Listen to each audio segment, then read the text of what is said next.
Bismillahirrahmanirrahim. Pasal 5 tahrib syarat. Jangan dedek. Sana mainan di sana. Pasal 5 tahrib syarat barang. Wadun ilahiyun sa'ikun lijawil ukuli salimati bintiyarimul mamudati ilama yaslu ma'adahum wa ma'asahum huwa khairul lahum bizati. Tadi sudah kita bahas hukum syaratnya, hukumnya. Sekarang syaratnya. Syarat itu apa? Atau bahasa kita itu syarat itu agama gitu ya. Agama itu apa gitu. Yang disebut agama atau syarat wad'un ilahiyun. Agama itu adalah penetapan dari Allah, menunjukkan bahwa selain Allah dan Rasul tidak diperbolehkan intervensi campur tangan dalam menetapkan hukum syarat. Jadi berarti wad'un ilahiyun itu satu, ketetapan hukum agama, hukum syara itu hanya bisa ditetapkan oleh Allah mutlak. Nggak ada orang manapun, makhluk manapun yang bisa ikut campur menetapkan hukum syara, nggak bisa. Menetapkan hukum wajib sholat, wajibnya puasa Ramadan, nggak ada yang ikut campur. Itu murni ketetapan Allah gitu ya. Nah, itu disebutnya hukum syara. Berarti syaratnya, agamanya berarti sama. Yang membuat agama juga Allah. Ada nggak yang bisa bikin agama selain Allah? Nggak bakal ada. Tapi agama selain agama Islam ada nggak? Ada ya. Berarti itu agama buatan siapa? Manusia. Abi di Keranggan pernah diketemukan oleh seseorang. Jadi awalnya dari Mang Suni yang kemarin bawa sound system acara itu. Mang Suni itu teman Abi di Keranggan. Jadi Mang Suni itu kan selain ngurus sound system, dia juga suka bekam, suka mijit gitu. Nah, salah satu pasiennya yaitu ada Bang Hendra kalau nggak salah namanya. Si Bang Hendra di Keranggan lah rumahnya. Si Bang Hendra ini suka ngobrol sama Mang Suni. Mungkin obrolannya terlalu dalam sehingga dia puyeng, nggak kuat lah kalau ngeladenin gitu, kata dia. Sampai suatu saat si Bang Hendra ini minta dicarikan pembimbing. Bilang sama Mang Suni, coba carikan saya pembimbing. Dia mau konsultasi mungkin gitu. Akhirnya Mang Suni nanya ke Abi, Mahejid, bisa tuh, ini ada orang nih pengen sharing kali gitu. Maka kata Abi, ayo.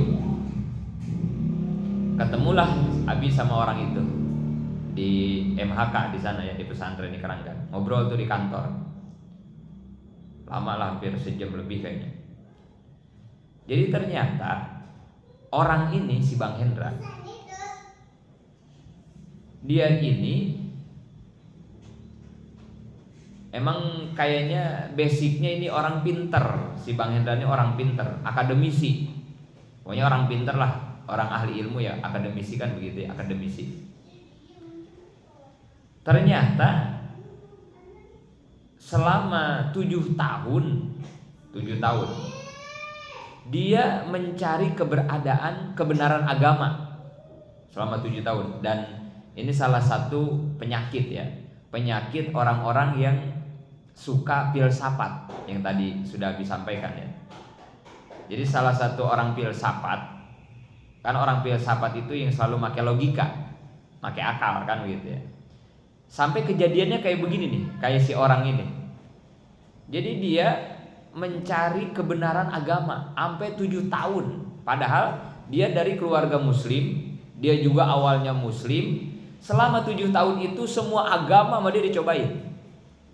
Pernah Kristen, pernah Katolik, pernah Hindu, Buddha, pokoknya semua agama sama dia dicobain pokoknya semuanya. Saking apanya? Yaitu ngikutin logikanya, orang filsafat begitu ya. Jadi nyari yang sesuai dengan logika, dengan akal dia. 7 tahun bayangin. Tapi kata dia, waktu ngobrol sama Abi, Pak Ustadz, selama 7 tahun itu saya berkelana, berarti kan gitu ya, mencari kebenaran agama kan gitu ya, mencari tentang Tuhan berarti gitu. Ternyata tidak ada aturan agama yang paling konsisten kecuali aturan Islam. Ini tapi hebatnya orang kalau pinter gitu ya. Dan alhamdulillahnya mungkin si abang walaupun ngandelin otak, tapi kayaknya dia masih diselamatkan oleh Allah gitu ya. Jadi nggak tersesat pemikirannya tuh ya. Jadi saking pinternya, akhirnya dia bisa membandingkan dengan agama-agama yang lain. Jadi nggak ada lagi aturan yang paling konsisten kecuali Islam. Kristen tidak, Buddha, Hindu nggak ada. Kemudian tidak ada kitab suci yang paling logis, yang paling bisa dipahami, dimengerti oleh otak kecuali Al-Quran. Ini hebatnya ini, si abang. Akhirnya setelah 7 tahun itu timbul di dalam hatinya rasa rindu terhadap Islam. Dia rindu ngedengar azan, dia rindu tadarus Quran. Karena kan sebelumnya dia memang Islam ya, memang Islam.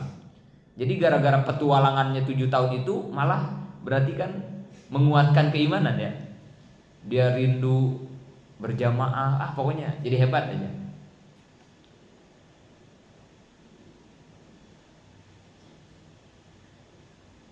Hanya mungkin dia pengen ada pembimbing, takut salah lagi kali gitu ya. Maka mungkin dia nyari pembimbing itu takut nanti dia tersesat lagi buat sharing gitu, buat sharing. Sampai-sampai anaknya selama 7 tahun dibebasin, sehingga anaknya ada yang Kristen. Anaknya ada yang Kristen. Jadi bebas aja dia mah gitu, terserah gitu, terserah. Suatu saat dia ini pengusaha ya, dia ini pengusaha. Suatu saat dia diterpa badai masalah dalam rumah tangga. Cerai sama istrinya. Sudah punya anak 2 kalau nggak salah, apa 3. Cerai sama istrinya. Normal ya, suami yang waras ketika cerai sama istri, sebesar apapun masalah pasti pengen balikan lagi kan ya. Karena kan kata Bung Haji Roma Irama, siapa ya itu ya, lagu kalau sudah tiada baru terasa, itu lagu siapa itu? Hah? Lagu siapa? Lagu Oma bukan? Lagu itu ada kan ya? Jadi penyesalan itu, penyesalan itu akan terasa ketika sudah tidak ada. Kan begitu ya. Kadang kita suami istri berantem. Wah, berantem, emosi, berantem, sampai lupa, gelap, sampai terucap kata-kata perceraian. Kan bisa aja begitu ya. Orang kalau lagi emosi kan ya. Karena lagi emosi, cerai, pisah kan. Begitu pisah, baru ke sehari berpisah sama istri, udah itu kerasa itu, nggak enak. Atau kayak kamu nih, sekarang kamu bahagia gak punya orang tua? Bahagia ya. Tapi kamu masih berani nyakitin gak hari ini? Masih ya, masih. Kita masih ngelawan, masih kan gitu ya. Iya bahagia, tapi kita masih berani ngelawan sama orang tua.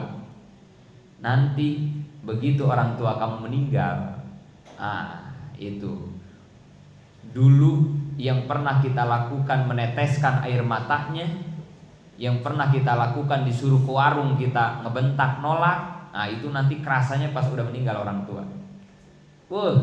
Nyesalnya udah nggak keturunan itu Maya. Ya Allah, nggak enak banget nggak ada orang tua. Kenapa dulu ketika ada orang tua kita nggak bisa membanggakan, kita sering ngelawan, kita sering meneteskan air matanya gitu. Kalau sekarang mah nggak kerasa. Sekarang kamu kan santai-santai aja kan ngebentak orang tua sekarang kan. Disuruh ini ngambek, sekarang santai-santai aja kan. Karena orang tuanya masih ada. Dan itu nanti akan kamu rasakan ketika orang tua sudah tidak ada. Itu hukum alam begitu ya.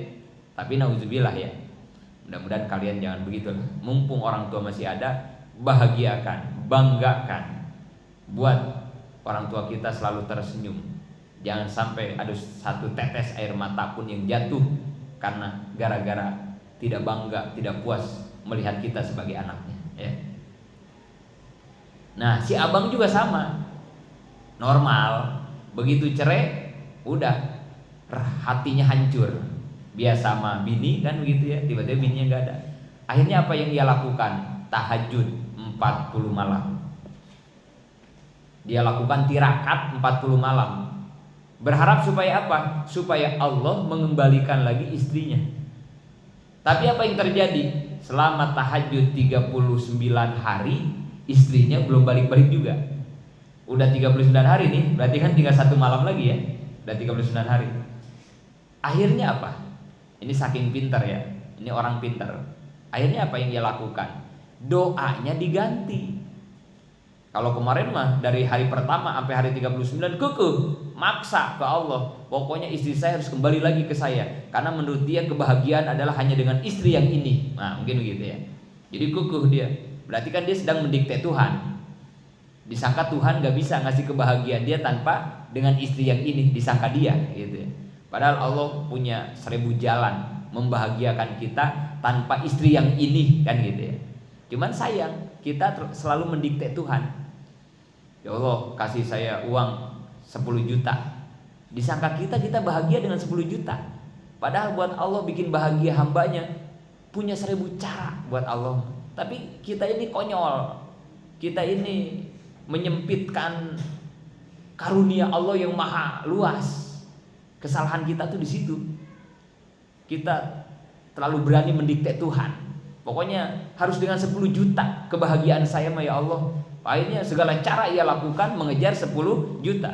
10 jutanya kagak dapat, bahagianya juga tiada. Kan rugi banget ya. Pokoknya saya kalau nggak nikah sama dia, mati kayaknya saya Allah kan gitu. Aduh kan itu. Karena separuh jiwa saya ada di dia. Kembali lagi buaya muara kan begitu ya. Jadi kita terlalu memaksakan, merasa kita pacaran sama dia, kemudian berumah tangga dengan dia pasti bahagia. Padahal Allah masih nyiapin 1000 wanita yang bisa membahagiakan kita. Hanya saja kita batasi karunia Allah itu dengan dia doang. Aduh ya.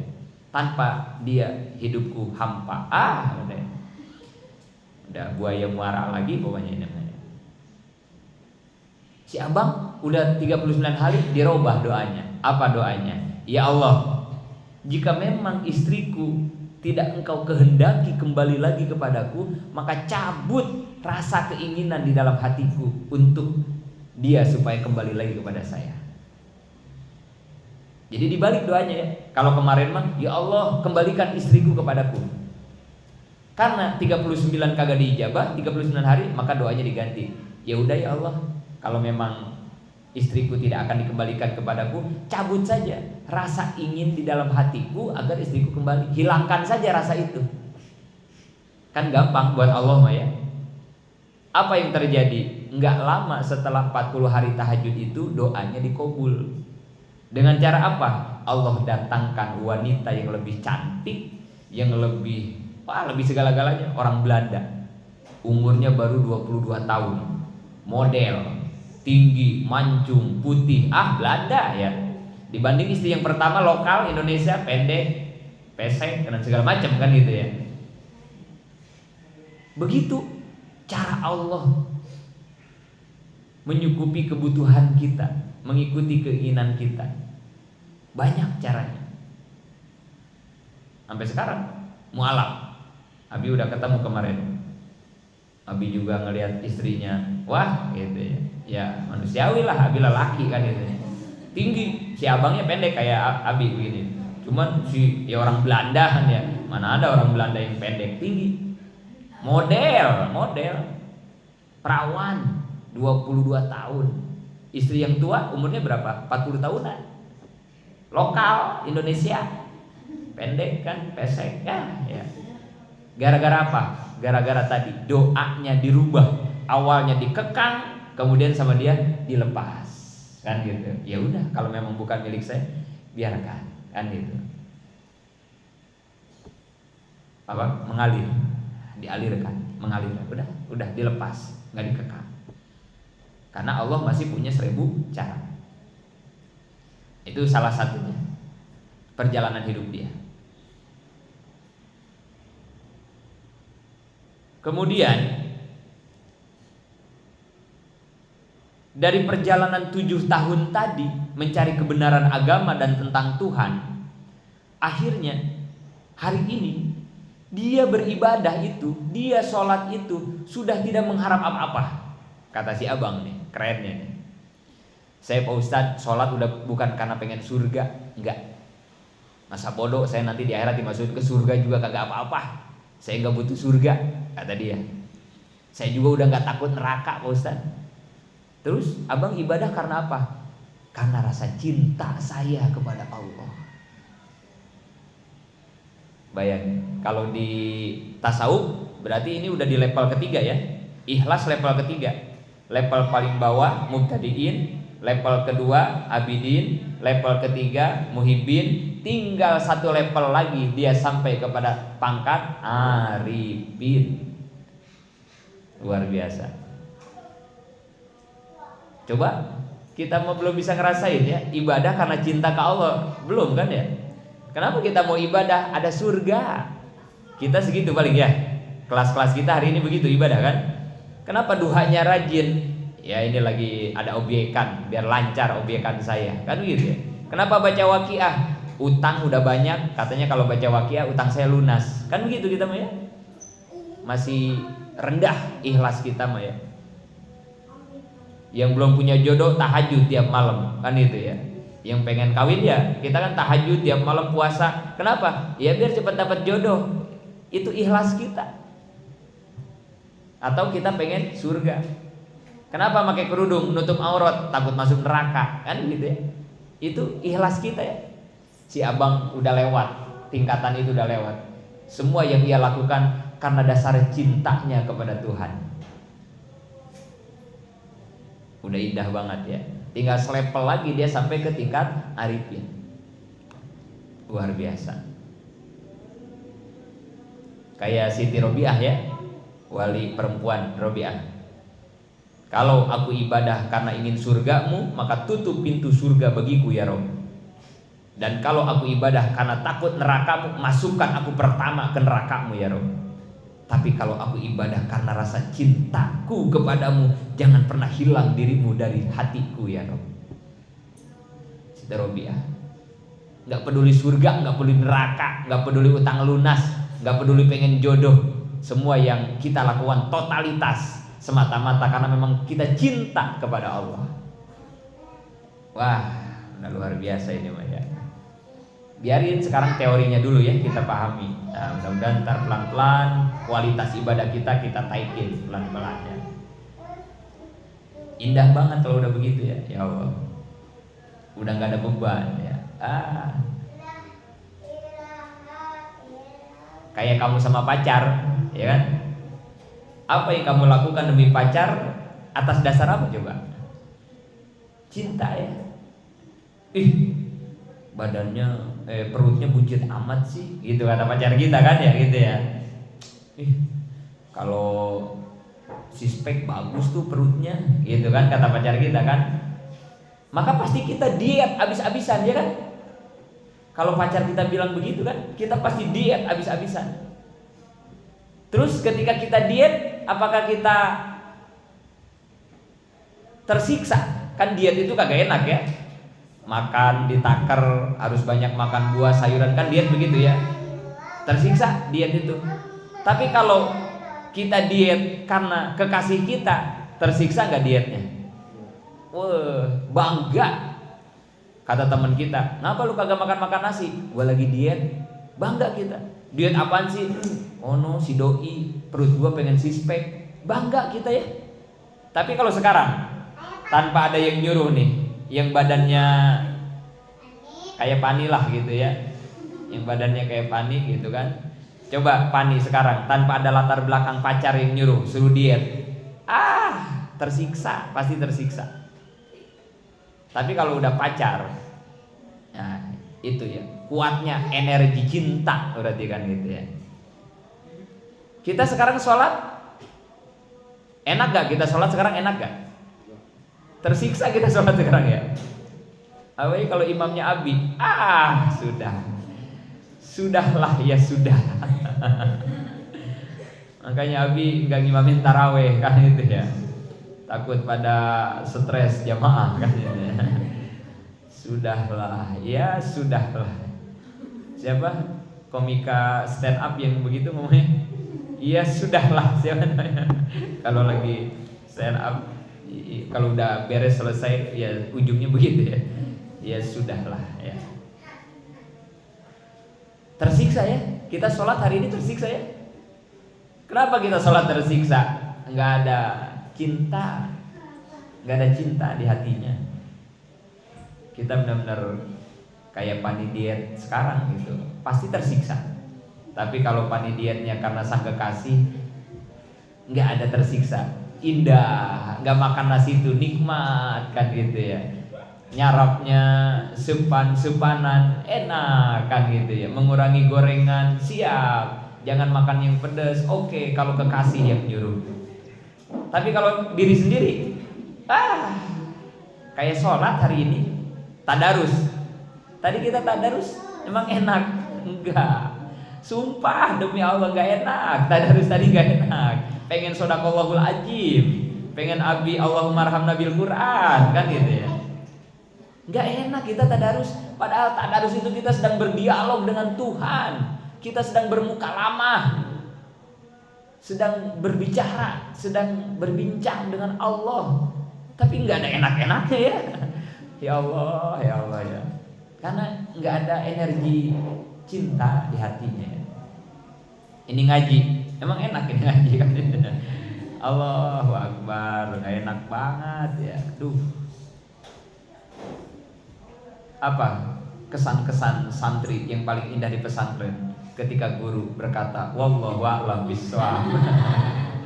Coba tanya sama semua yang udah pesantren, apa kesan-kesanmu ketika pesantren? Kesan yang paling mendalam. Pasti semua ngejawab gitu. Ketika ngaji guru bilang wallahu a'lam bishawab. Robin Pakna itu adalah lagu yang terindah yang masuk ke telinga kita ya. Indahnya suara Ariel Noah pun kalah dengan untayan Robin Pakna kan gitu ya. Gak enak ngaji, gak enak ya, gak enak. Karena tadi ya, semua yang kita lakukan belum dengan cinta, belum dengan rasa cinta. Dilatih pelan-pelan sama kita ya. Ya Allah, Allahumma habibna ila habibika Sayyidina Muhammadin sallallahu alaihi wasallam. Kita pengen punya rasa cinta kepada baginda Nabi. Nanti kalau udah ada cinta kepada baginda Nabi, kita akan dituntun cinta kita menuju cinta kepada Zat yang maha segala-gala, Allah subhanahu wa ta'ala. Urutannya begitu ya.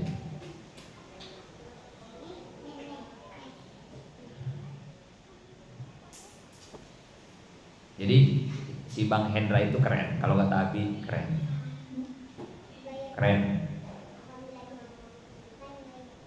Tingkat keimanannya udah luar biasa. Abi pernah bertanya ke dia, Bang, dari tadi kita ngobrolin urusan habluminallah, urusan sama Allah. Abang udah keren banget kata Abi.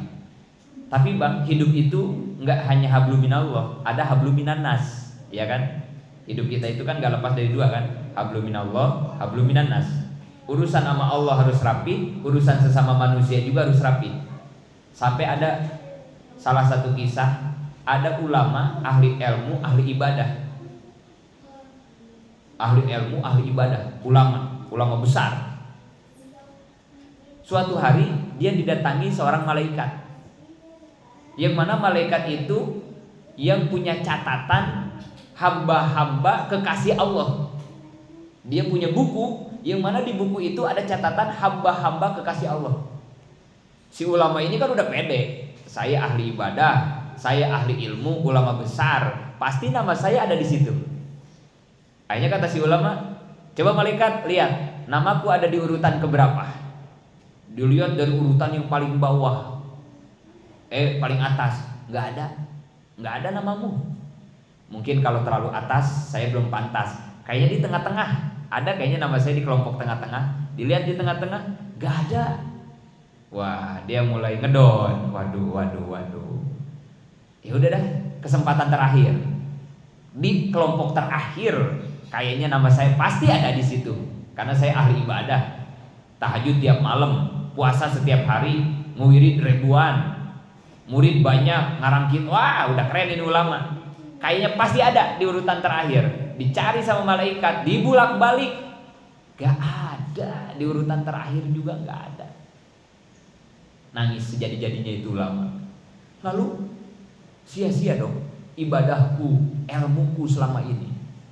Apa sebabnya kok aku gak ada nama kekasih Allah di buku itu? Ternyata kata malaikat, aku dapat wahyu dari Tuhan, dari Allah. Apa yang menyebabkan kamu tidak termasuk dari nama-nama yang dicintai oleh Allah? Penyebabnya hanya satu. Kamu sibuk mementingkan diri kamu dengan ibadah, mengarang ilmu dan lain-lain, tapi kamu lupa tetanggamu ada yang kelaparan, kamu biarkan. Jadi ternyata hidup itu bukan hanya urusan dengan Allah ya, urusan dengan manusia juga harus disesuaikan. Percuma sholat rajin, ini rajin sama tetangga, berantem mulu, gak ada artinya. Percuma ilmu tinggi tapi sama orang tua ngelawan mulu, percuma. Percuma tadarus bulan Ramadan 30 kali balikan, tapi temen minjem duit kagak dikasih, percuma. Allah gak suka sama orang yang model kayak begitu. Karena hablum minallah, hablum minanas harus balance, seimbang. Bahkan Allah lebih suka kalau kita mengutamakan kepada makhluknya. Biarin sholat mah biasa-biasa aja, tapi kamu sama tetangga baik, sama temen nolongin, sama orang tua hormat. Allah lebih suka itu. Karena yang kemarin kata Abi, kita ini adalah manifestasi Tuhan. Kita ini diciptakan sebagai duta Tuhan, sebagai tangan kanan, tangan kaki Tuhan. Kita ini. Kalau Allah itu maha baik, maka kita harus menjadi hamba yang baik terhadap makhluk Allah. Dan tidak terbatas, bukan baik sama manusia doang, binatang harus kita baikin, tumbuh-tumbuhan harus kita baikin, karena itu semua makhluk Tuhan. Baiknya sama orang doang, sama kucing nendangin mulu, nggak bisa. Baiknya sama orang doang, cupang diaduin mulu, nggak bisa. Karena semua itu makhluk Allah yang harus disayangi. Allah menyayangi makhluknya kan nggak dibeda-beda. Kenapa kita sebagai kaki tangan Tuhan harus membeda-beda kepada hambanya? Nggak bisa. Kenapa kamu baik sama dia? Dia kan teman aku yang paling ter, kan begitu ya. Ini teman yang paling ter sama aku. Kalau aku sakit paling nolong. Terus kalau sama dia kenapa kamu nggak baik? Apa? Dia mah temen jahil, kan begitu ya. Nggak bisa. Orang kalau masih ngebeda-bedain begitu, nggak bisa. Sama teman yang baik, sama teman yang jahil, sikap kita harus sama. Sebagaimana samanya Allah memberikan rezeki kepada yang mukmin juga yang kafir, nggak dibeda-beda.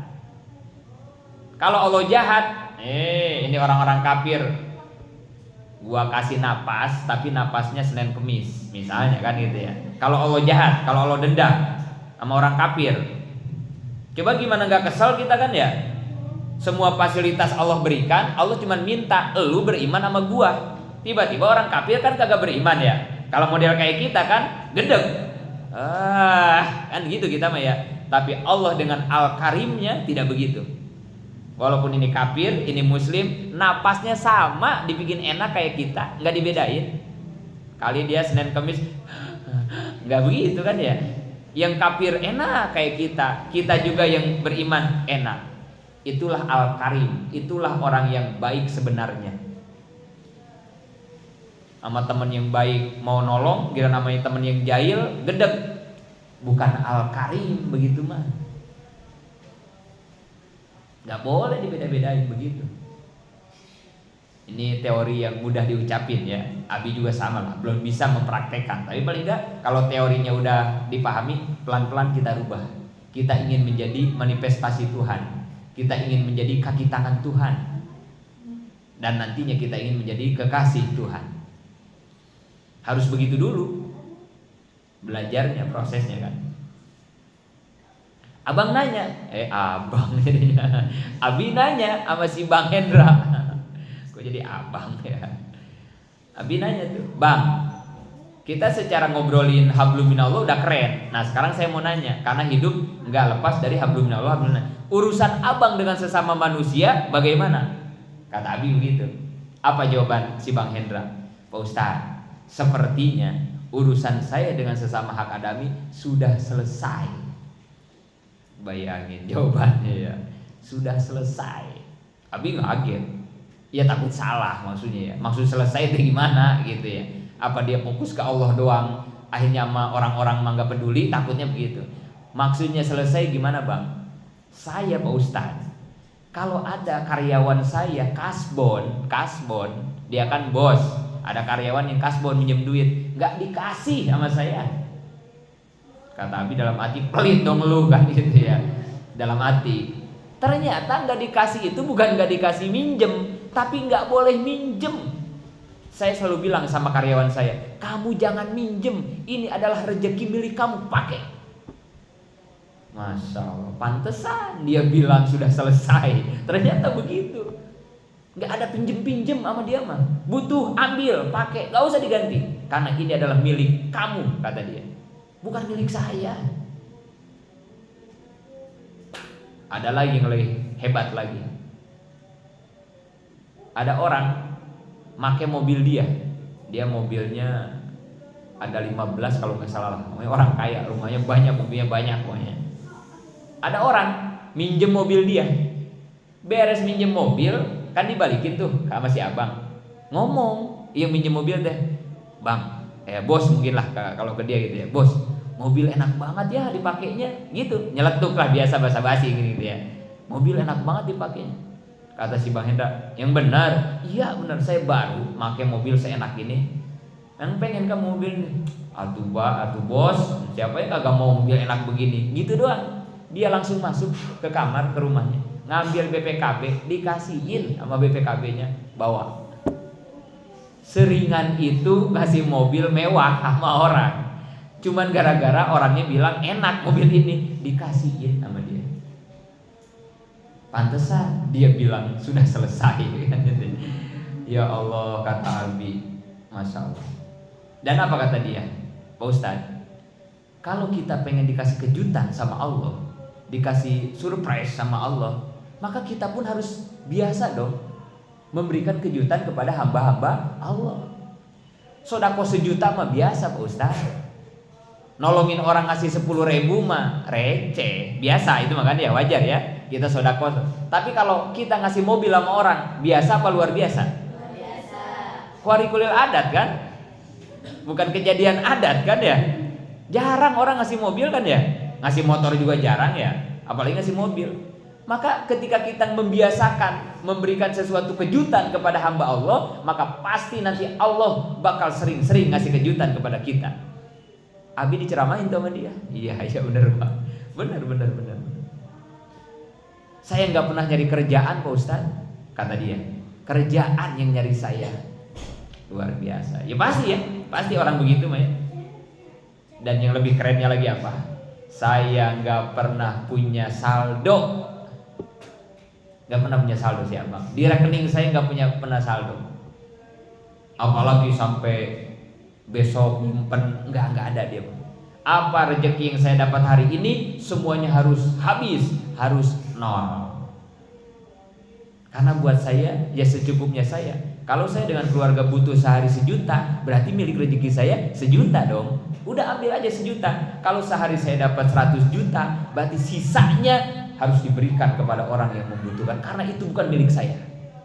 Dan saya tidak mau ada uang nyisa di saldo mengendap sampai esok hari. Saya nggak mau, karena belum tentu besok saya masih hidup. Ya Allah, kita mah punya 10.000 gitu entet ditahan kita mah ya. Aduh, ya Allah ya. Begitu kan ajaran agama yang benar, begitu kan ya. Nggak boleh kita nyimpen harta, ya kan? Kenapa? Karena kalau harta kita simpen, kalau kita nggak ada umur, betapa berat hisabannya. Kita harus mempertanggungjawabkan harta yang kita simpan yang belum kita salurkan. Emang kagak berat itu hisaban ya. Punya tabungan nih kita di BRI 1 miliar, terus besok kita mati, ya Allah, ini 1 miliar nanti kita mempertanggungjawabannya di depan hisaban Allah. Kamu pernah dengar kan cerita orang yang punya kampak 1 yang suruh nungguin orang mati selama 40 hari? Pernah dengar gak? Ada orang kaya bikin sayembara, siapa yang mau nungguku selama 40 hari di dalam kuburan. Ini saking orang kaya takut menghadapi malaikat munkar nakir. Orang kaya bego, ini gak tahu agama pastinya ya. Disangka kalau ditungguin teh bisa kali gitu ya. Disangka munkar nakir teh datangnya ke kuburan, padahal kan ke alam barzah. Bikin sayembara dia.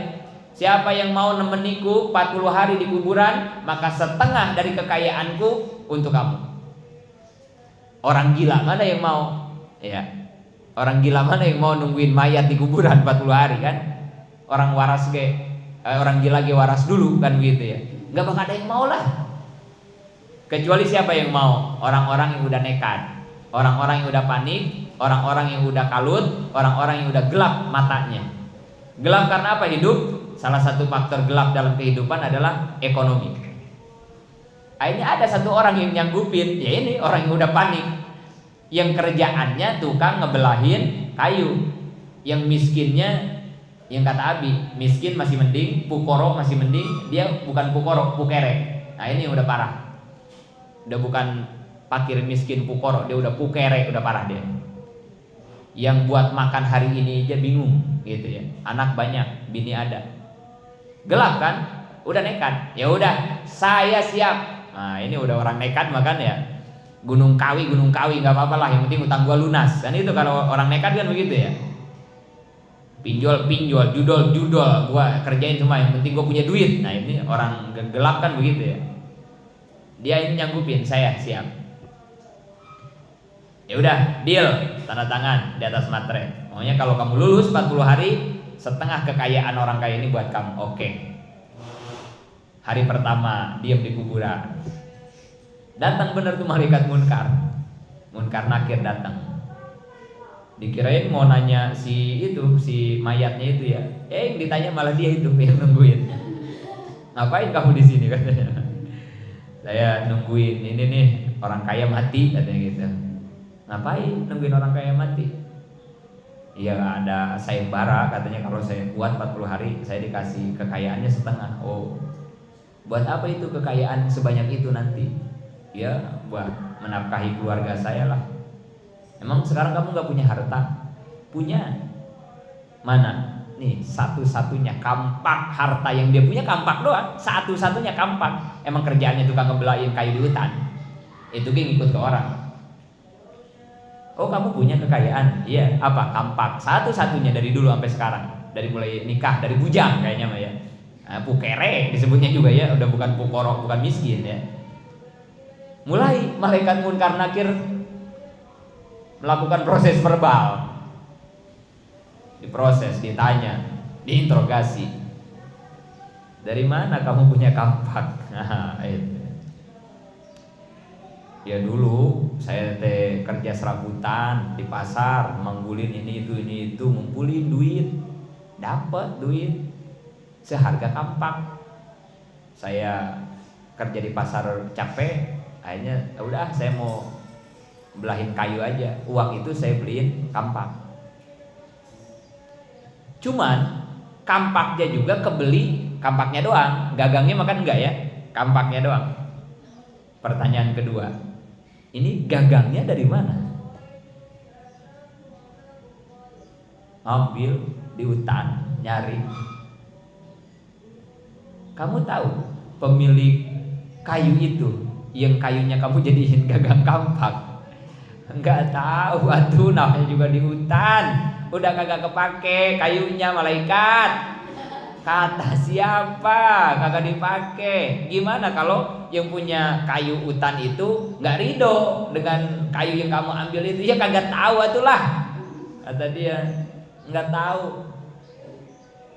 Terus bagaimana coba? Kalau emang dia mengharap yang punya kayu itu kayunya diambil, kamu ambil, kamu nggak minta maaf, mau bagaimana coba? Allah, urusan gagang kampak aja ribet amat sih malaikat. Oke, kalau ribet, interogasi hari ini selesai, pulang malaikat tuh, beres hari pertama. Besok datang lagi, kirain dia mau nanya si mayit, dia lagi ditanya. Nanya apa? Masih seputar kampak. Masih seputar kampak. Terus ketika kamu dapat kayu itu dari hutan, kayu itu kamu bikin gagang, pakai apa? Kata malaikat munkar kan ya, pakai golok. Goloknya dari mana? Itu minjem di tetangga.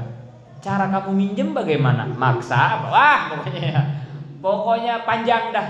Sampai hari itu nggak beres, besok nggak beres, sampai hari 40 atau 39 deh. Nanya itu malaikat masalah kampak, kagak beres-beres gitu. Seputar kampak doang, enggak beres-beres. Terus abis ngebelahin kayu kamu di hutan, itu kayunya punya siapa, dijual sama siapa, terus uang, wah pokoknya panjang dah itu. Sampai 40 hari, stres. Tukang kampak itu di dalam gue stres. Ya Allah, gue punya kampak satu aja kayak begini repotnya, gue ditanya malaikat. Apalagi kalau sampai nanti setengah kekayaan orang ini dikasih sama aku. Wah, udah gak kebayang hisabannya seperti apa. Langsung dia kabur dari kuburan itu ya, lari sekenceng-kencengnya. Sama keluarga ditanya, ngapa bang, udah gak apa. Ini hadiahnya, udah enggak, udah gak mau hadiah. Karena udah kebayang sama dia, kalau sampai dia nerima kekayaan itu udah kayak apa hisaban berat. Ini betapa ternyata ya tadi ya, dalam agama kita tidak boleh menyimpan harta yang tidak tersalurkan. Maka kata si abang, saldo saya selalu 0 Pak Ustaz. Hari ini saya dapat 100 juta, ambil kebutuhan saya, sisanya sedekahin. Saya punya yatim banyak. Saya wah udah. Kata Abi, iya pantesan dia sudah selesai dengan urusan hak adami. Karena begitu. Dan hidup saya tidak pernah berplanning. Ini kerennya juga nih. Saya hidup gak pernah berplanning Pak Ustaz, gak pernah berencana. Ya gak bisa disampaikan juga ya. Karena kalau kita hidup banyak perencanaan, ujungnya hanya satu, kecewa. Udah saya hidup gimana Tuhan aja, gimana Allah aja udah. Makanya dia gak pernah nyari kerjaan. Kerjaan yang nyari dia. Kan begitu ya. Kalau dunia kita kejar, akan semakin lari menjauh. Tapi kalau dunia kita cuekin, maka dunia yang akan mengejar kita. Kan gitu ya. Saya gak pernah berplanning kata dia hidup. Udah gimana Allah aja katanya begitu. Gua pernah nyari-nyari kerjaan, hari ini gimana, enggak ada dia tuh. Bayangkan ya, orang kalau sudah berdamai dengan dirinya, sesantai itu hidup ya. Kalau kita makan, masya Allah, ntar gua, nah kita jangan kita hidup kita ya, ntar gua, ujungnya, ya, ujungnya gitu kita kan ya, yang ntar gua, ujungnya, ya, kecewa. Karena kita terlalu mendikte Tuhan hidup kita. La maujuda illallah, di sini, gini, sekarang. Kan itu udah jelas banget ya ajaran guru kita.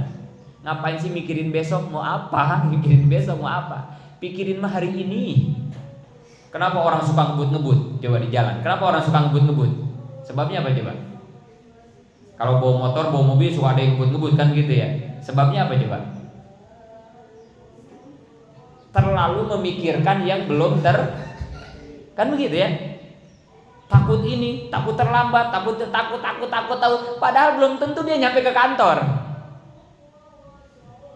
Ya, orang yang kerja sekolah kerja kesiangan kan ngebut di jalan. Wah, klakson, wah, nikmat nggak bawa motor bawa mobil ngebut begitu, nikmat nggak? Gak nikmat, sumpah nggak nikmat.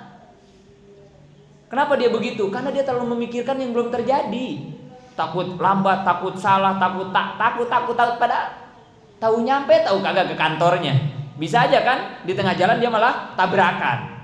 Karena tadi kebat kebut tabrakan, mati. Coba itu ya, mati dalam keadaan dia memikirkan yang belum terjadi kan itu ya. Konyol amat kan gitu ya. Ya Allah, perjalanan tidak bisa dinikmati. Apa yang ditakuti tidak terjadi, mati dalam keadaan konyol. Gak enak amat ya hidup begitu ya. Dan itu kita maksudnya. Kita kan yang begitu. Berplanning jauh kemana-mana. Ini lagi ngaji nih, kita lagi ngaji ya. Emang otak kita di mana coba? Atau kita lagi sholat ya? Kita lagi sholat. Emang selama sholat otak kita di mana? Di kobong. Ntar buka sama apa ya? Kan itu ya. Apa yang terjadi? Akhirnya sholat kita pengen buru-buru kan? Kalau sholat kita begitu kan? Karena kita otaknya nggak lama wujuda ilallah, nggak diset untuk memikirkan di sini begini sekarang. Diliarkan otak kita, dibiarkan memikirkan sesuatu yang belum terjadi. Sholatnya sholat subuh, bayangin. Sholatnya sholat subuh, tapi lagi sholat subuh di otaknya takjil sama apa? Bayangin. Dipikirin. Kata Gina, ntar bikin apa ya takjil ya? Sholat subuh ini, sholat subuh. Nanti mau ngomong sama Umi, kayaknya bikin kolak enak. Lagi sholat subuh itu. Akhirnya apa? Dia punya angan-angan. Pokoknya habis sholat langsung mau ke Umi, takut lupa. Mau langsung laporan, Mi ntar sama kolak aja. Akhirnya sholat yang begitu gimana? Buru-buru kan? Buru-buru. Karena dia pengen melakukan hal itu. Nikmat gak sholat yang kayak begitu? Demi Allah, gak ada nikmat-nikmatnya. Sholatnya buru-buru, sholatnya gak bisa dinikmati. Mending kalau sampai maghrib, gak taunya abis duha mati orang itu ya. Padahal di otak subuhnya udah ngebayangin kolak kan gitu ya. Jam 8 abis duha mati, ya Allah. Coba bisa dibayangin kan nyesalnya di kuburan kan ya. Ya Allah, saya memikirkan sesuatu hingga sholat subuh saya tidak khusyuk gara-gara kolak doang. Saya mati di jam 8 pagi. Nyesalnya ke ubun-ubun itu orang kayak begitu kan. Ngapain gua mikirin kolak tadi sholat subuh ya? Kalau tahu ini sholat subuh gue yang terakhir, gue maksimalin tadi sholat subuh. Bacanya juga mau pelan-pelan. Biasanya baca atahiyatul mubarakatuh. Tadi mau atahiyah, mau digituin pasti ya. Kalau sholat ini menjadi sholat kita yang terakhir. Cuman karena kita nggak tahu, terlena dengan tajil kan begitu ya. Itu kita begitu kan? Ya Allah. La maujuda illallah. Ngapain? Nabung capek-capek kan itu ya, kerja berangkat gelap pulang gelap, hujan-hujanan kerja, lupa ngaji, lupa silaturahmi, lupa mancing, lupa main bola. Udah nggak ada kehangatan sama temen, nggak ada kehangatan sama keluarga, udah nggak, hidupnya tehnya terus aja kerja. Sabtu Minggu orang-orang libur, dia mah lembur, nggak ada libur, saking pengen duit. Kenapa dia pengen duit? Karena di otaknya takut nanti saya di kemudian hari, takut nanti anak, takut aja. Padahal itu yang ditakutin masih 20 tahun. Pulang kerja jam 11 malam, tidur, dibangunin sama bininya pagi, badannya goyang semua, mati. Duit di ATM dia sudah 500 juta hasil kerja jerih payah yang kayak tadi itu ya, yang ngelupain main, ngelupain apa-apa, ngelupain segala macam. Tapi duit yang 500 juta itu tidak sempat ia nikmati, keburu dia mati. Kemudian duitnya sama ahli warisnya malah dijadikan bahan pertikaian. Adik sama abang berantem, tusuk-tusukan gara-gara ngerebutin warisan yang 500 juta. Ya Allah, nyesek banget itu di kuburan orang tua yang model kayak begitu. Buat dirinya gak bisa dinikmati, untuk harta anaknya yang ditinggalkan juga anaknya malah jadi bertikai. Gak ada kemanfaatan pisan. Gara-gara apa? Gara-gara tadi terlalu memikirkan sesuatu yang belum terjadi. Coba kalau nanti kamu kawin, kira-kira anak kamu dikasih rezeki enggak sama Tuhan? Kamu nanti kawin nih, punya keluarga, terus kamu punya anak. Kira-kira anak kamu rezekinya udah ditanggung belum sama Allah? Hah? Udahlah, jangan ragu. Wa ma min dabatin fil ardi illa 'alallahi rizquha. Anak kita 10, berarti rezeki setiap anak udah ditanggung semua. Terus kamu ngapain mikirin rezeki anak kamu, ngapain coba? Konyol kan ya? Kata Allah rezeki semua sudah ditanggung sama aku, kata Allah kan gitu ya. Terus kita sok-sokan gitu. Sok-sokan kita mau jadi pahlawan, saya ini bapak, harus membiayai anak, kan gitu ya. Saya kerja banting tulang ini demi anak, kan gitu ya. Takut anak saya kagak makan. Ini bukan buaya darat, bukan buaya muara, ini orang yang ngomong kayak begini nih. Udah buaya edan ini mah ya. Kenapa? Karena kata Allah, lu gak usah kerja, lu gak usah ngapa-ngapain, anak lu hidup. Begitu kan kata Allah kan ya? Gak usah kerja lu, gak usah ngapa-ngapain, anak lu hidup. Karena yang ngejamin rezeki anak lu gua, kata Allah, gua. Begitu kan kata Allah kan ya? Kita gak yakin di mana masalah rezeki. Terus ngapain sih sampai sikut sini, sikut sana, ngebelain 2.000 rupiah, tukang parkir tusuk-tusukan sama temennya ya? Ya Allah. Dalilnya sih keren, gue nyari nafkah buat keluarga, bener. Tapi kalau sampai nusuk teman sendiri gara-gara 2.000 lagi, nggak waras ah. Santai. Ini kayak si abang tadi gitu ya. Santai banget hidupnya, nggak pernah berencana, nggak pernah ada saldo. Karena dia yakin kalau besok gue masih hidup, ya rezeki gue pasti ada lah. Masa kita nggak yakin kan gitu?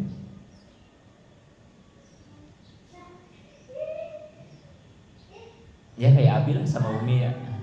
Belajar Abi juga kan sama Umi kan ya. Dagang apa yang Abi lakuin di sini kan gitu ya.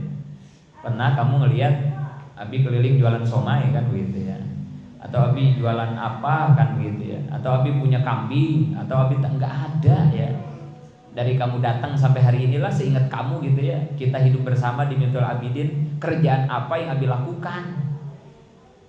Enggak ya. Kerjaan Abi cuma satu, husnuzon, itu doang Abi man. Positive thinking kepada Tuhan, udah itu aja. Itu kerjaan Abi terberat setiap hari, itu aja. Bagaimana hati Abi jangan sampai rusak, jangan sampai kotor, jangan sampai ada suuzon, jangan ada negative thinking dalam hati Abi. Itu aja kerjaan Abi terberat. Dari mulai bangun tidur, alhamdulillah ya Rob, Engkau bangunkan hamba, Engkau masih berikan napas untuk hamba ya Rob. Nikmat terbesar, napas kehidupan yang Allah berikan. Terima kasih ya Tuhan, terima kasih ya Allah, terima kasih. Pernah nggak kamu bangun tidur begitu, pernah nggak?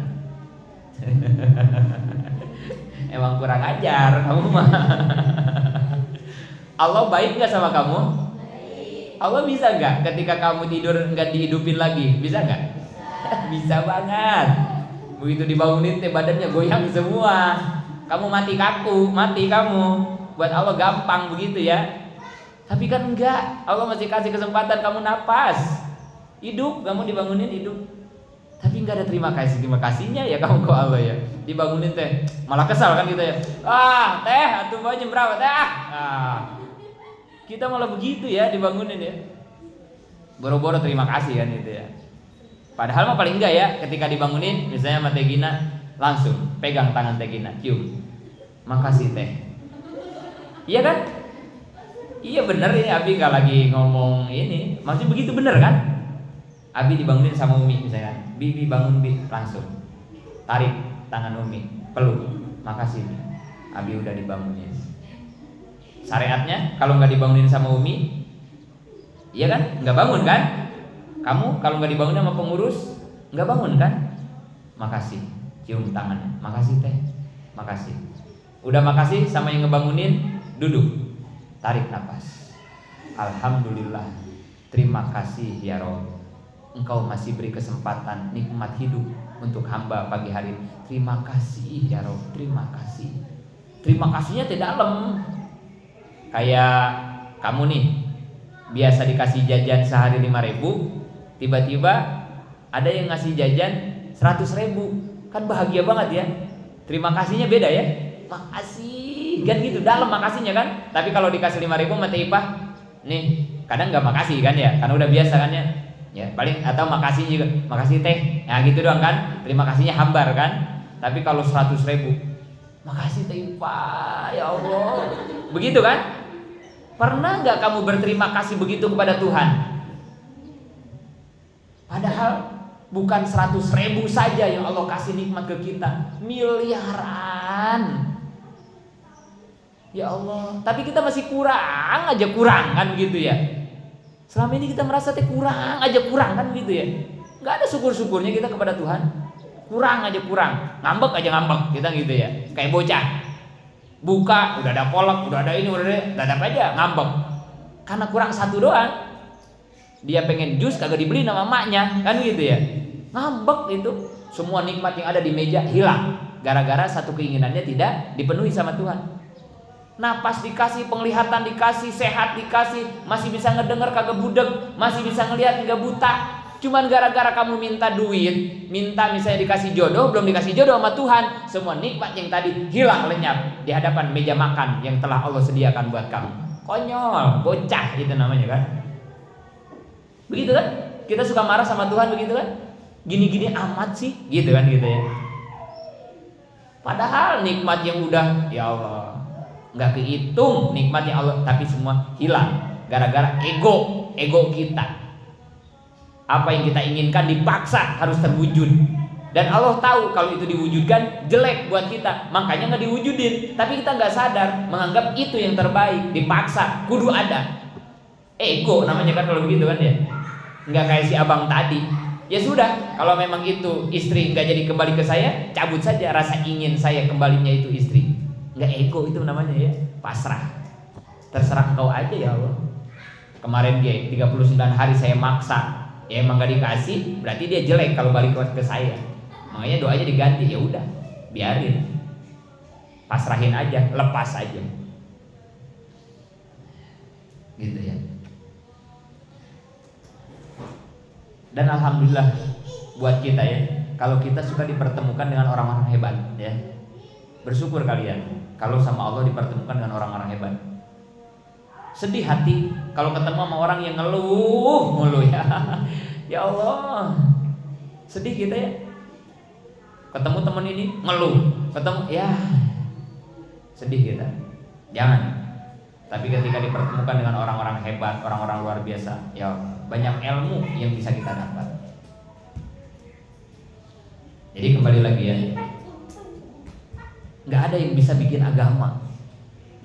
Yang bisa bikin agama hanya Tuhan, hanya Allah. Nah, itu tadi contohnya, salah satu testimoni nyata. Ada salah seorang yang nama Bang Hendra, 7 tahun berkelana, berpetualang mencari kebenaran agama dan Tuhan. Ternyata tetap tidak ada yang sekonsisten Islam, tidak ada yang serelevan dan logis Al-Quran, tidak ada. Terus kita mau sok-sokan sekarang, saya nggak percaya, saya mau nyoba nyari sendiri. Jangan. Kita kalau nyari sendiri kayak Bang Hendra, kita mah kelelep, tersesat kita mah ya. Udah otak pas-pasan, sok-sokan nyari kebenaran misalnya. Udah kita mah yang udah ada contoh, udah ikutin. Cukup diwakilin sama Bang Hendra. Bang Hendra orang pinter. Nabi Ibrahim juga dulu sama kan begitu ya, nyari Tuhan. Cukup diwakilin saja sama Nabi Ibrahim. Kita tinggal ngikutin dan percaya bahwa Islam adalah agama yang paling sempurna, paripurna. Kenapa? Karena pembuatnya bukan setingkat profesor, tapi pembuatnya adalah zat yang maha segala-gala, Allah Subhanahu wa taala. Wad'un ilahiyun. Agama adalah produk murni asli Allah yang tidak dicampur tangan oleh siapapun. Tinggal pakai kita. Sampai situ ya, nanti tetap kita lanjutkan masih dalam tahrif syarah. Mudah-mudahan manfaat. Wallahu a'lam bishawab.